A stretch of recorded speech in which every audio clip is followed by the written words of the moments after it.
Queridos irmãos e irmãs, nós estamos numa série de intervalo, como os irmãos devem lembrar, e a nossa temática diz respeito a missões. Nessa primeira série de intervalo. Para isso, eu gostaria de estar lendo com os irmãos dois textos. Um em João, capítulo 10, verso 16.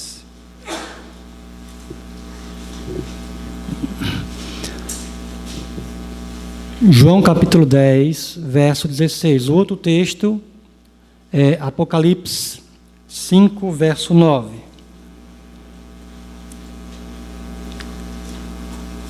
João 10, 16, a palavra do Senhor diz assim. Na NVI, que eu estou lendo: tenho outras ovelhas que não são deste aprisco. É necessário que eu as conduza também. Elas ouvirão a minha voz, e haverá um só rebanho e um só pastor. Apocalipse, capítulo 5.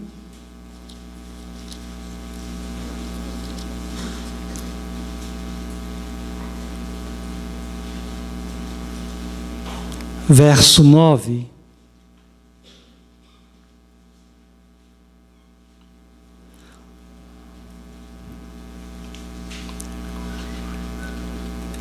A palavra do Senhor diz: e eles cantavam, os 4 seres viventes e os 24 anciãos, cantavam um cântico novo: tu és digno de receber o livro e abrir os seus selos, pois foste morto.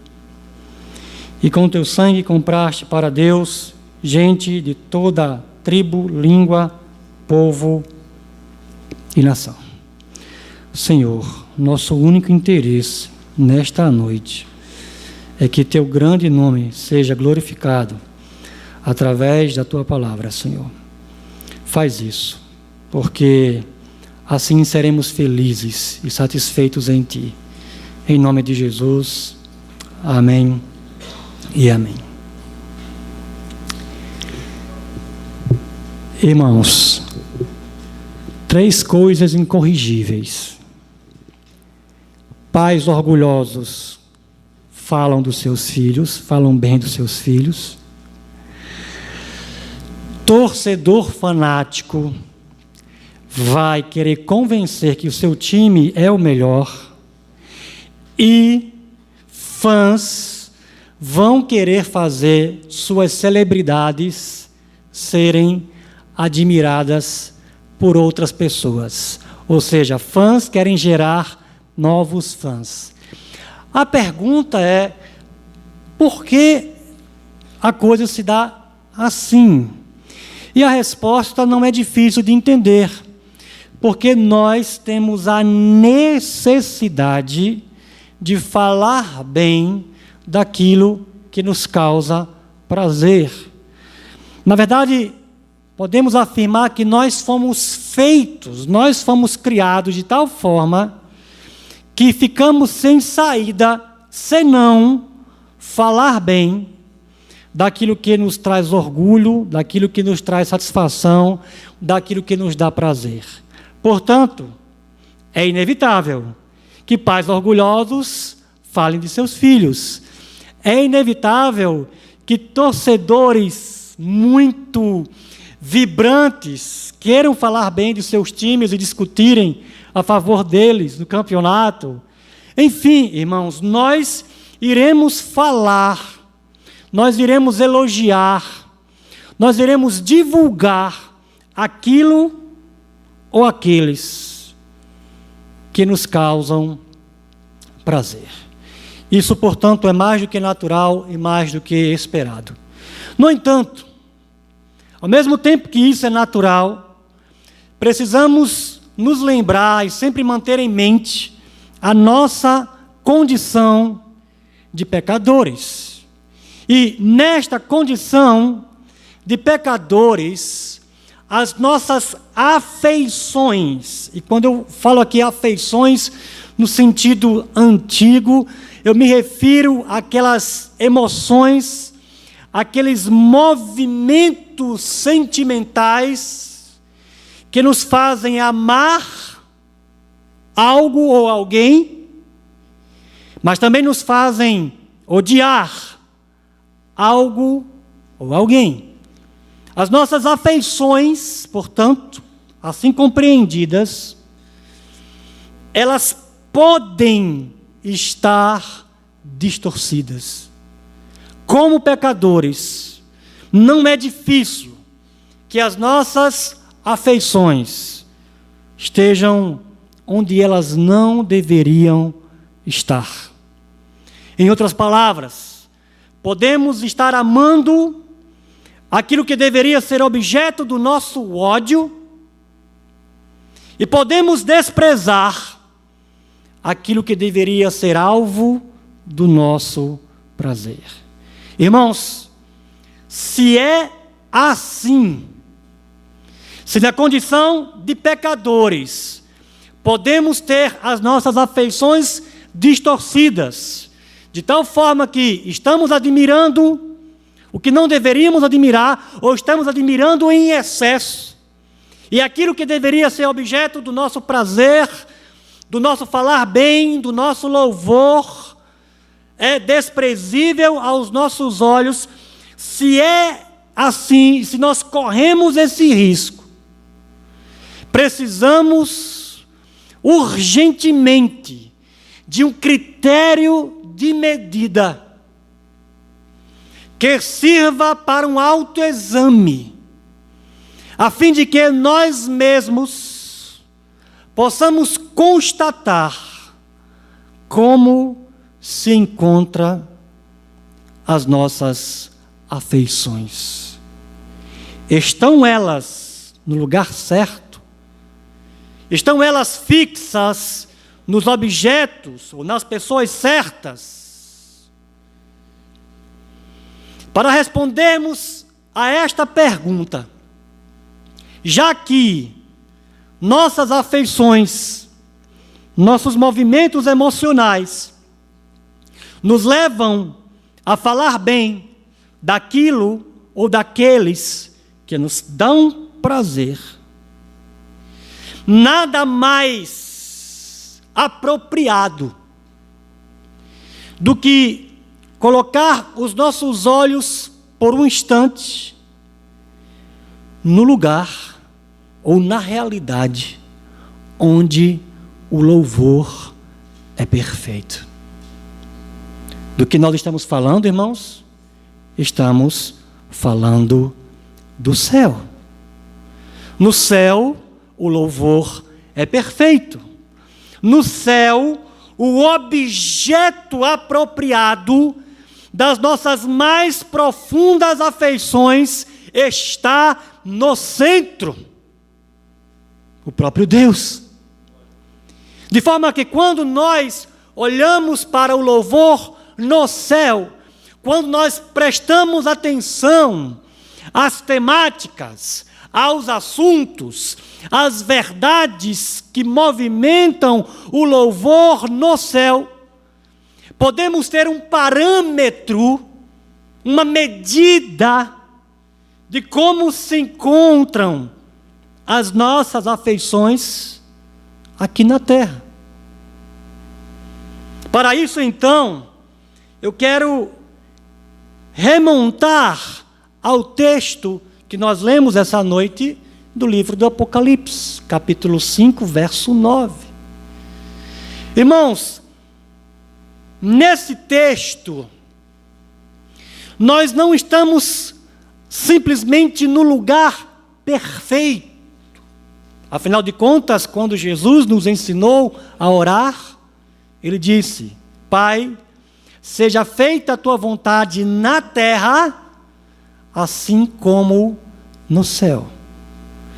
A vontade de Deus, irmãos, no céu é perfeita. O que faz do céu uma realidade perfeita. Mas não se trata simplesmente da realidade perfeita, mas dos seres perfeitos, louvando a Deus, os seres angelicais, os 4 seres viventes e os 24 anciãos. De forma que quando nós olhamos para esse texto do Apocalipse, uma temática que move a adoração celestial, irmãos, é a temática da cruz. O que encanta os anjos, ao ponto deles não poderem calar, mas expressar esse encanto, essa fascinação, é a obra de Cristo na cruz. Agora, tem algo em particular que eu quero considerar com os irmãos, neste momento do louvor angelical, que é, irmãos, algo que precisa ser por nós compreendido. Quando os anjos, quando os seres angelicais estão fascinados, são cativados e têm que louvar a Deus por causa da extensão do alcance do que Cristo fez na cruz. Não se trata de simplesmente louvar a Deus porque Cristo tem o livro nas mãos e é digno de abri-lo. Ele vai abrir o livro porque Ele comprou de toda língua, tribo, nação, povo, homens e mulheres para Deus, que serão sacerdotes de Deus por toda a eternidade. Em outras palavras, a abertura do livro, irmãos, está relacionada à compra para Deus de homens e mulheres de todas as culturas. O desenrolar da história está relacionado com a efetivação, com a concretização desta compra. A pergunta é: por que os anjos precisam cantar a extensão da compra? Preste atenção ao texto. Eles não estão cantando simplesmente a compra. Eles não estão cantando simplesmente o efeito da compra, transformar homens e mulheres em sacerdotes. Não é apenas isso que eles estão cantando. Eles estão cantando a extensão da compra. No céu haverá pessoas de toda a tribo, língua, nação, povo. Numa linguagem nossa, numa linguagem mais corriqueira, diríamos que no céu haverá pessoas de todas as culturas. No céu haverá um representante de todas as culturas, não só das culturas presentes, mas por toda a história, irmãos.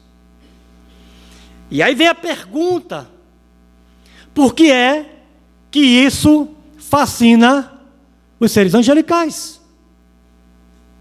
Quando nós buscamos encontrar uma resposta a essa fascinação, o que nós entendemos é que as culturas, elas variam em níveis de oposição a Deus, a Cristo e ao Evangelho.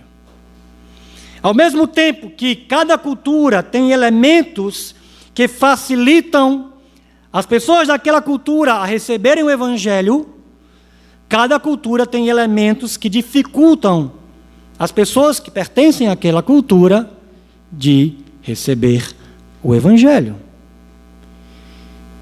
E, neste sentido de obstáculos para o Evangelho, as culturas variam. Não é à toa, por exemplo, que dentre as culturas mais difíceis de serem alcançadas com o Evangelho, nós encontramos as culturas que são formadas pelo islamismo. Não é à toa que quando falamos em janela 10x40, que é a parte do mundo onde você tem menos povos alcançados com o Evangelho, lá estão povos cuja formação tem a ver com a fé muçulmana. Na verdade, irmãos, a fé muçulmana hoje está se tornando um dos grandes desafios para o Evangelho. E aí a conclusão a que nós chegamos é que os seres angelicais estão admirados, porque Deus não conquistou inimigos, porque esta é a condição de todo ser humano que não está em Cristo, inimigo de Deus. E aí não existe um meio termo, ou eu sou amigo de Deus, ou eu sou inimigo de Deus. O que é que fascina os anjos, irmãos, é que Deus não comprou em Cristo alguns inimigos de algumas culturas. Deus não comprou em Cristo inimigos de muitas culturas. Deus comprou em Cristo inimigos de todas as culturas. E só um Deus completamente poderoso poderia transformar inimigos dos mais variados níveis de oposição ao próprio Deus em eternos adoradores.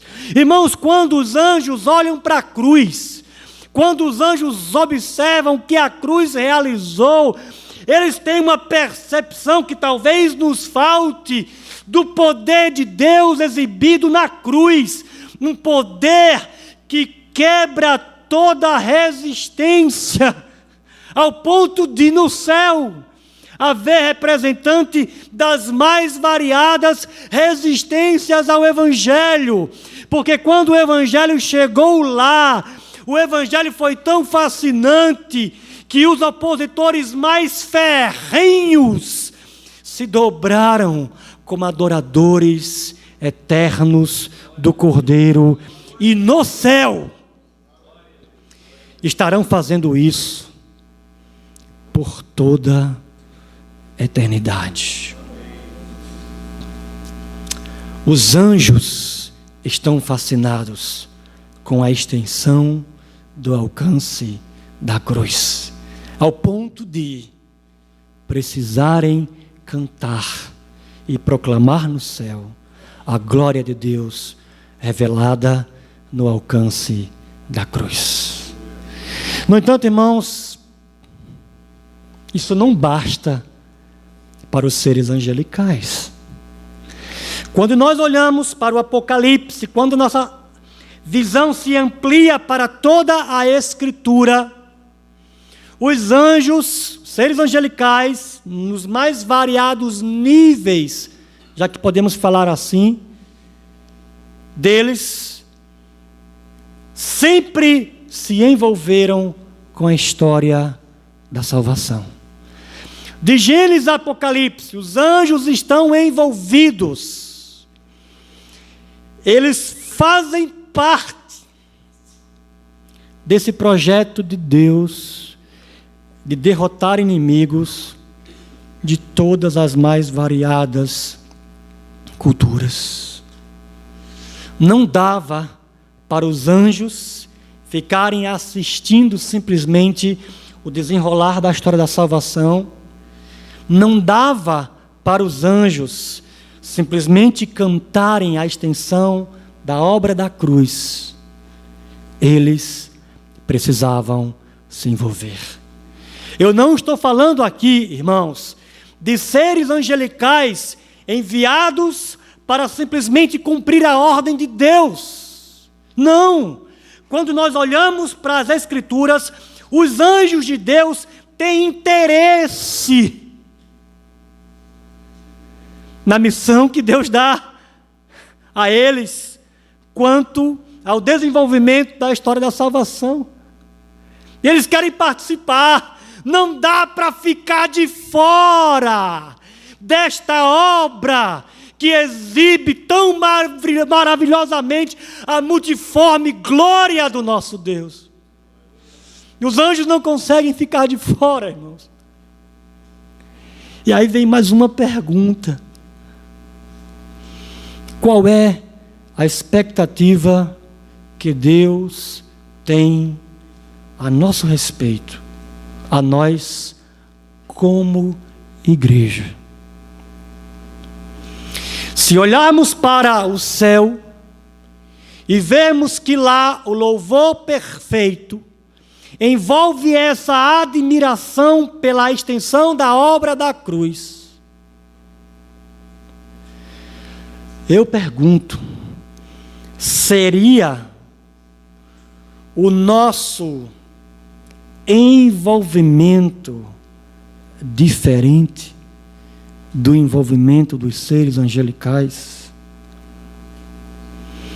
Se para eles não basta louvar, se para eles não basta ser espectadores, mas precisam estar envolvidos, para nós, irmãos, seria diferente.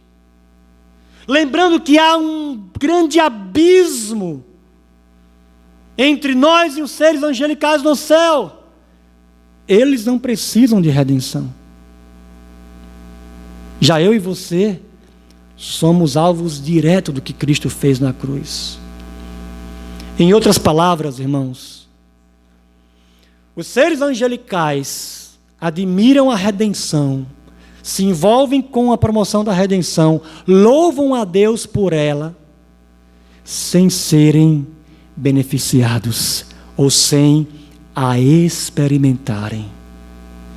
Se eles, que não são objetos da redenção, assim se envolvem, o que dizer de mim e de você, que experimentamos num nível que os anjos não podem, o que Cristo fez na cruz? A nossa resposta, irmãos, não pode ser diferente. Se as nossas afeições estão no lugar certo, o nosso envolvimento com a extensão do alcance da cruz não é apenas o louvor, mas é um envolvimento da forma como Deus nos capacitar para que a extensão da obra da cruz, pessoas de todas as culturas, se concretize. Se nós estamos admirando a cruz da maneira apropriada, essa resposta será certa em nós como igreja. No entanto, existem dois obstáculos que, mesmo que as nossas afeições estejam no lugar, nós precisamos estar sempre considerando, irmãos. Dois obstáculos que vão querer dificultar o nosso envolvimento com a extensão do alcance da cruz. Que obstáculos são esses? A acomodação e o desencorajamento. Para nos ajudar a lutar contra estes obstáculos, eu peço aos irmãos que se voltem agora para o texto de João, capítulo 10, verso 16, que nós também já lemos esta noite. Há uma metáfora que predomina nesse texto, para nós, igreja. Que metáfora é? Nós somos ovelhas de Cristo. E aí, irmãos, a partir do contexto do capítulo 10 de João, não existe condição melhor do que ser ovelha de Jesus. Quanto a estas ovelhas, por elas, ele dá a vida. Quanto a estas ovelhas, ele a elas deu a vida eterna. Quanto a estas ovelhas, ele cuida de tal forma que ninguém poderá arrebatá-las da mão do Pai. A chegada das ovelhas de Cristo no céu é certa.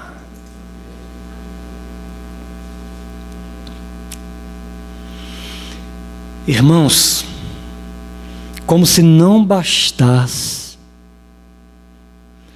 pertencer ao Senhor, estar na igreja de Cristo, pertencer ao aprisco celestial, beneficia a minha alma, me dá paz, traz benefícios para o meu casamento, para a minha família. Eu posso estar aqui servindo a Deus, eu posso fazer parte da comunidade do povo de Deus.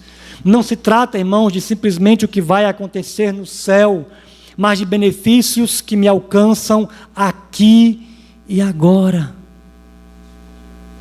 É bom demais ser ovelha de Jesus. Não dá para querer outra coisa. Irmãos, ser ovelha de Jesus é tão bom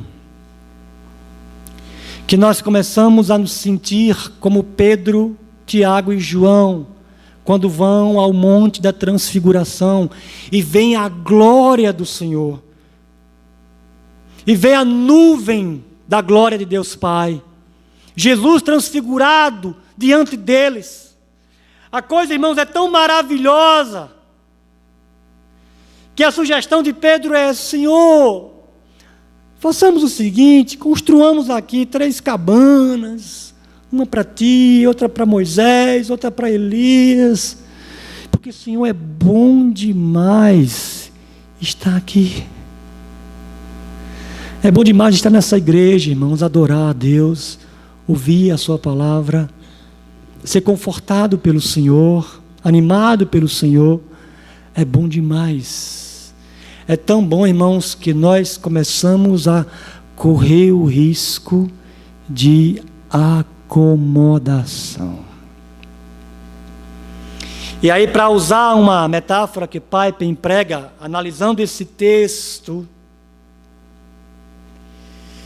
imagine que a obra de Cristo na minha vida e na sua, na igreja local, é como uma almofada de assento.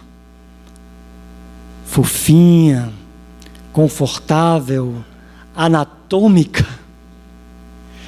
E aí nós vamos nos sentando,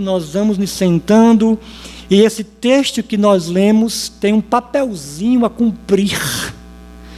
Na hora em que nós começamos a nos sentar nessa almofada tão acolchoada, irmãos, eu tenho outras ovelhas que não são deste aprisco. Quando nós vamos nos sentando na maravilha que é pertencer a uma igreja local e ser cuidados pelo Senhor nela, esse texto funciona como um alfinete. Quando você, eita, não dá para ficar acomodado. Não dá para me contentar só com o que o Senhor está fazendo na minha igreja local. Não dá para ficar satisfeito em ver apenas essa igreja crescer, ter que aumentar o espaço, colocar mais cadeiras, fazer um segundo culto. Não dá, porque quando nós começamos a nos acomodar, ouvimos a cutucada do Senhor. Eu tenho ovelhas que não são deste aprisco. Não dá, irmãos. Isso tem que nos incomodar. E quando nós olhamos para o texto de João 10, como que se dá este incômodo? Primeiro,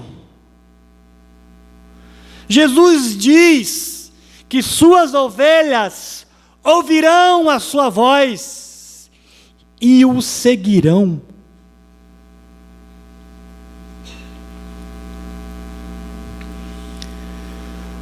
E aí uma pergunta: para onde é que Jesus está indo em João 10? 2 lugares, meu irmão. Primeiro, Jesus está indo para a cruz.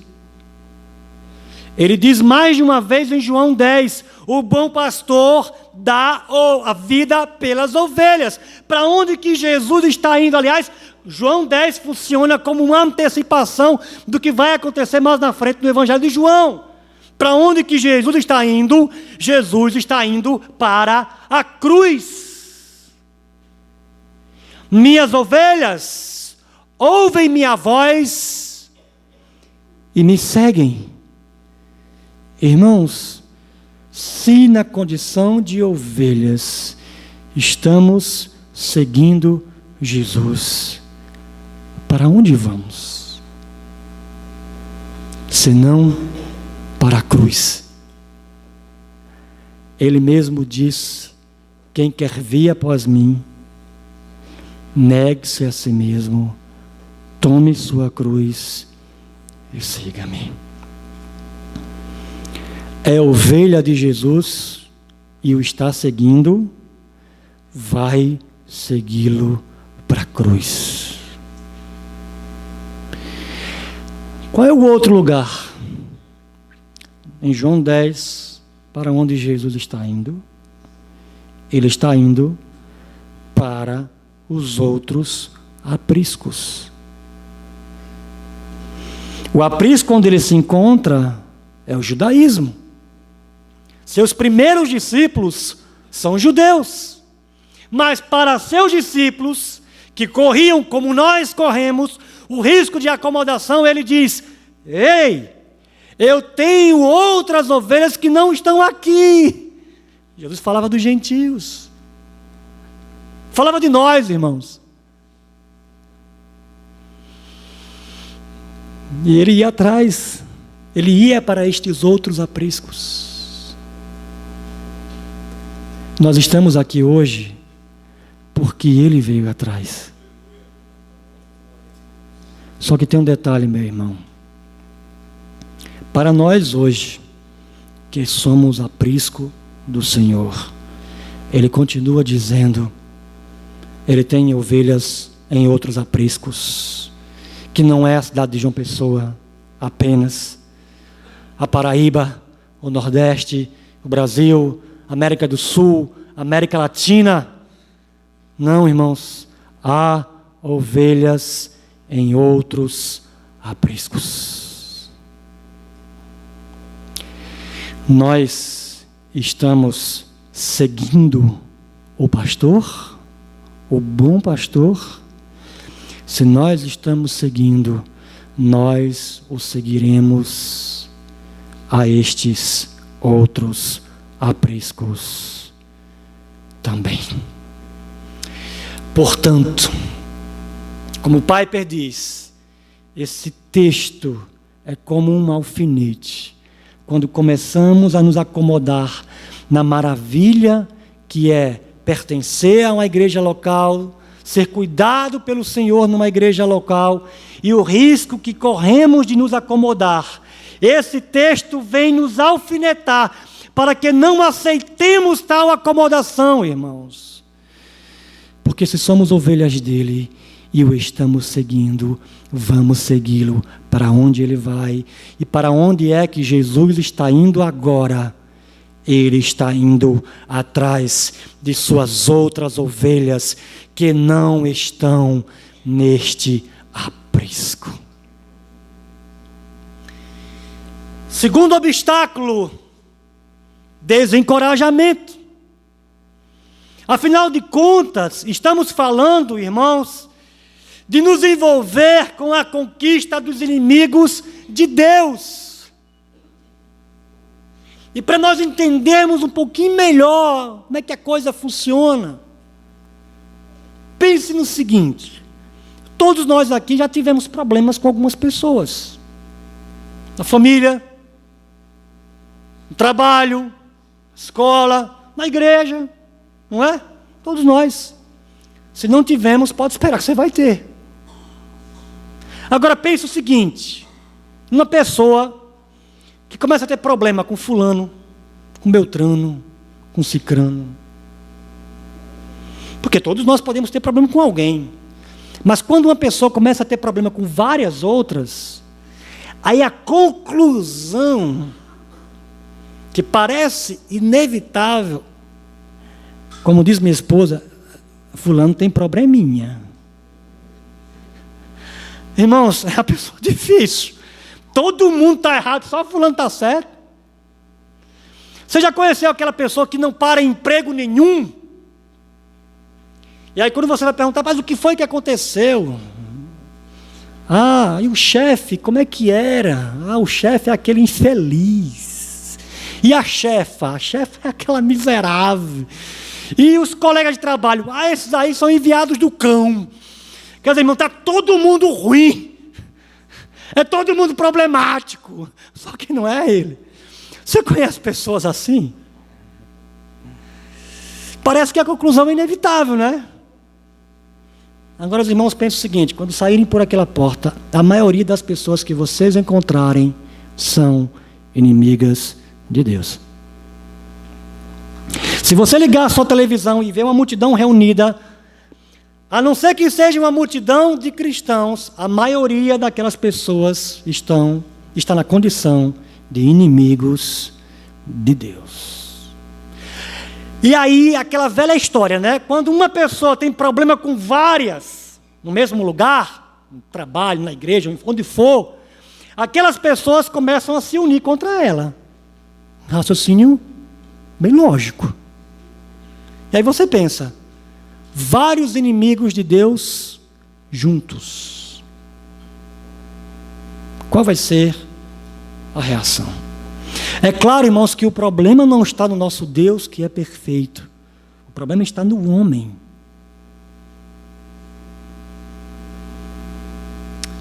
Mas se envolva com esta obra de conquistar aqueles que se encontram numa condição de inimizade com Deus. Alguns levam essa inimizade ao extremo de matarem quem segue em Jesus. E aí? Dá para se envolver? Será que não dá um friozinho na barriga, um arrepio na espinha? Rapaz, é se envolver com inimigos ferozes de Deus. Como é que Jesus trata, irmãos, desse obstáculo? Mais uma vez eu peço que você se volte para o texto. Jesus diz: é necessário que eu as conduza também. Nesse ponto do texto eu quero lhe chamar a atenção para duas coisas. Primeiro, o envolvimento do próprio Jesus. Eu vou conduzi-las também. Eu vou me envolver. E quando Jesus fala isso, irmãos, nos lembremos, quando ele envia os discípulos, ele diz: toda a autoridade me foi dada nos céus e na terra. Portanto, quem está envolvido tem todo poder.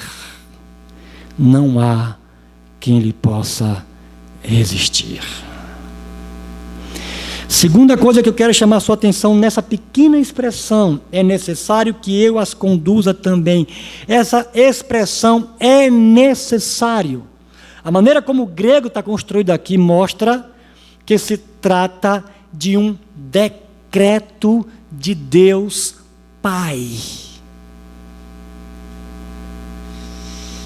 E neste mesmo evangelho, Jesus diz que tem uma comida para comer.